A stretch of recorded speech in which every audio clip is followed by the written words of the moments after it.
السلام علیکم ورحمۃ اللہ وبرکاتہ۔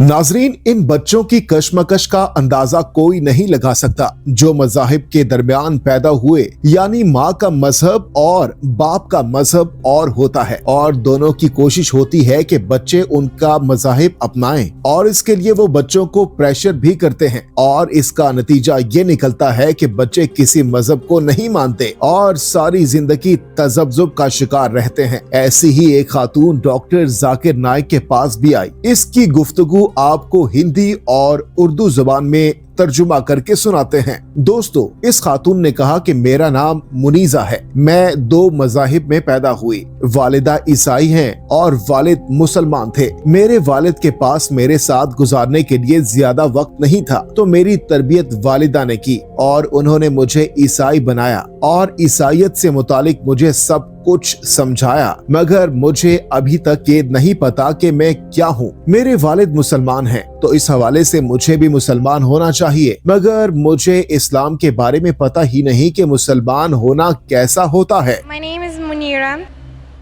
and I was born from different nationalities and religion. My mom was Christian and my father was Muslim. But my father wasn't there near me when I needed to learn Islam. So my mom made me Christian. She taught me what she could. But I still don't know what to choose.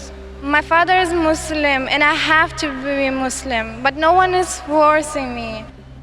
I just want to know about Muslim. ناظرین، doctor Zakir Naik نے اس خاتون کے سوال کرنے پر پہلے تو خوب حوصلہ افزائی کی، اس کو شاباش دی کہ وہ کم سے کم کسی راستے کو تلاش تو کر رہی ہے، اور پھر اس خاتون سے پوچھا کہ اپنے سوال کا دوسرا حصہ بھی کریں تاکہ آپ کو جواب دے سکوں، جس پر اس خاتون نے کہا کہ میری ماں نے مجھے بتایا کہ مسلمان یقین کرتے ہیں کہ جب وہ جنت میں جائیں گے تو ان کو 70 حوریں ملیں گی۔ جب مسلمان کو 70 حوریں ملیں گی، یہ ان کا انعام ہوگا۔ اگر عورتیں سارے اسلامی احکامات مانتی ہیں تو مسلمان عورتوں کو کیا ملے گا؟ یہ سوال اور ڈاکٹر صاحب کا مکالمہ آپ بھی سنیے۔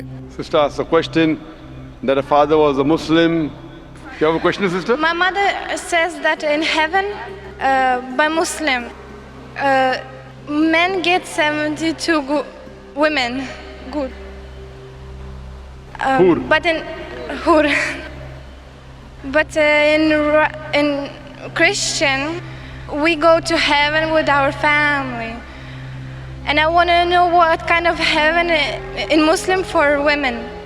اس سوال کا جواب دیتے ہوئے ڈاکٹر ذاکر نائک نے کہا کہ ایسا ہی سوال حضرت عائشہ صدیقہ رضی اللہ تعالی عنہا سے بھی کیا گیا، تو انہوں نے جواب دیا کہ عورتوں کو وہ ملے گا جن کی ان کے دل میں خواہش پیدا نہ ہو سکی، ان کے کانوں نے کبھی سنا نہیں اور ان کی آنکھوں نے کبھی دیکھا نہیں، مطلب آپ کو وہ ملے گا جس سے آپ مطمئن ہو جائیں گے، اور یہ مردوں کے برابر ہی ہوگا، لیکن اس کو پانے کے لیے آپ کو پہلے جنت میں داخل ہونا ہوگا، اور اس کے لیے آپ کا مسلمان ہونا لازم ہے۔ اب آپ کہہ رہی ہیں کہ آپ کی والدہ عیسائی اور والد مسلمان ہیں، تو آپ کو بھی میں یہ نصیحت کروں گا جو میں نے آپ سے پہلے ایک بھائی کو کی ہے کہ کم از کم ان چیزوں کو مانیں جو دونوں مذاہب میں ایک جیسے ہیں۔ ڈاکٹر صاحب نے اس خاتون سے مخاطب ہو کر کہا کہ بائبل میں کہیں نہیں لکھا کہ جیزس خدا ہے، نہ ہی کوئی بائبل کا ایسا حوالہ موجود ہے جس میں خود جیزس نے کہا کہ میں خدا ہوں، میری عبادت کرو۔ ڈاکٹر صاحب نے اس خاتون سے پوچھا کیا آپ سمجھتی ہیں کہ جیزس خدا ہیں؟ اس خاتون نے کہا نہیں۔ ڈاکٹر صاحب نے کہا کہ بہت اچھا، اسلام واحد مذہب ہے جس میں ایمان اس وقت تک مکمل نہیں ہوتا جب تک ہم جیزس پر ایمان نہیں لے آتے،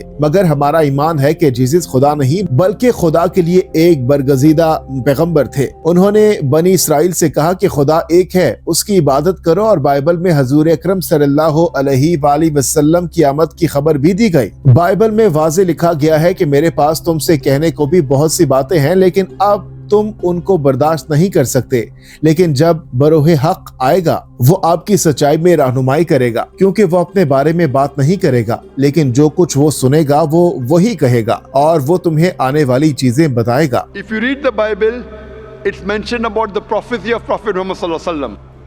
The prophecy of Muhammad sallallahu alaihi wasallam is also mentioned in the Old Testament as well as New Testament. Time will not permit me to give all the details. I'll only give you the references. It's mentioned in the book of Deuteronomy, chapter number 18, verse number 18, about the coming of Muhammad sallallahu alaihi wasallam. In the book of Deuteronomy, chapter number 18, verse number 19. In the book of Isaiah, chapter number 29, verse number 12. In the Song of Solomon, chapter number 5, verse number 16, Prophet Muhammad is mentioned by name, peace be upon him. He's even prophesied in the New Testament. In the Gospel of John, chapter number 14, verse number 16. In the Gospel of John, chapter 15, verse number 26. In the Gospel of John, chapter number 16, verse number 7. In many places, I'll just give you one reference.